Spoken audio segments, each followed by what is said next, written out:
పక్కనే చిరంజీవి గారికి ఎటువంటి హ్యాబిట్ ఏంటంటే ఇట్లా పెట్టుకుంటాడు ఒకసారి సిట్టింగ్ పోస్చర్ అందులో ఉంది, చూపిస్తా మీకు కావాలంటే అడుగు తెస్తా.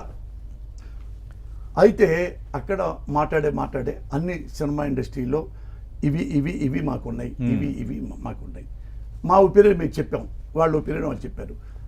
మహేష్ బాబు ఒపీనియన్ చెప్పాడు. అన్నా మహేష్ బాబు గారు లోకేష్ రాజమౌళి అన్న, రాజమౌళిని కూడా అన్నయ్య అని పిలిచాడు.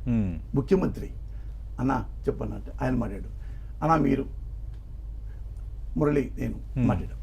చిరంజీవి గారు మాట్లాడుతూ ఏమన్నాడు, ఇట్లా అనుకుంటా నవ్వుకుంటా ఇలా ఉండాలి, ఏమని అనుకోండి, నేను మిమ్మల్ని హెచ్చరిస్తున్నాను అనుకోండి, మిమ్మల్ని రిక్వెస్ట్ చేస్తున్నాను అనుకోండి, టికెట్ రేటు పెంచాలి.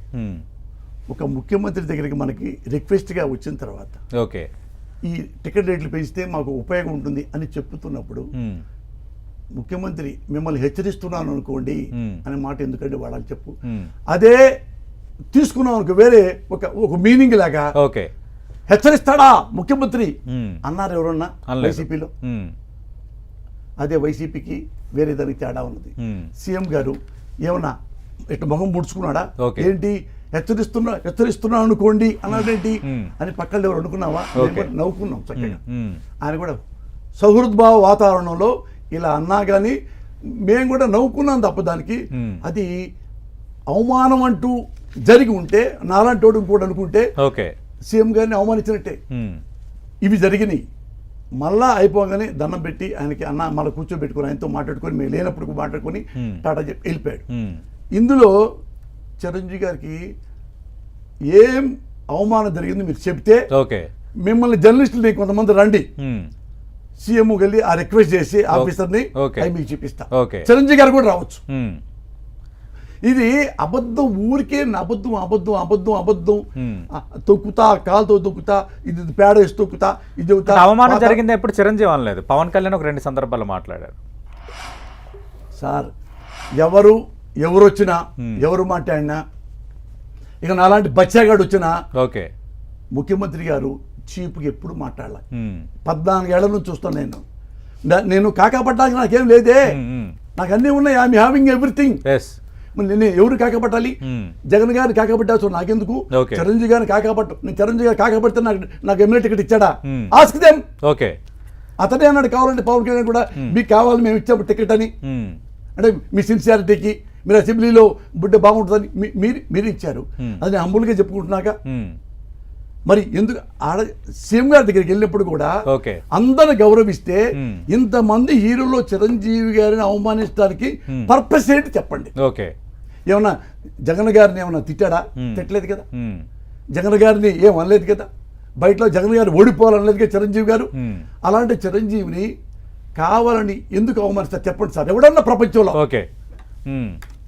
నేను చెప్పనండి, చిరంజీవి గారిని వచ్చి దేవుడు సాక్షిగా అవమానించాడని చెప్పనండి, నేనే ఆయన కాళ్ళు పట్టుకుంటా. అది అబద్ధాలు. ఏది జస్ట్ లైక్ చంద్రబాబు నాయుడుతో ఎప్పుడు కలిశాడో ఇతను అక్కడి నుంచి పొల్యూట్ అయిపోయాడు. ఇక అబద్ధాలు అతను నేర్పుంటాడు. అయితే ఇదివరకు పవన్ కళ్యాణ్ ఈ టైప్ కాదు. ఎప్పుడు ఇన్ని అబద్ధాలు ఎప్పుడు ఆడాలి? Because of Chandrababu Naidu.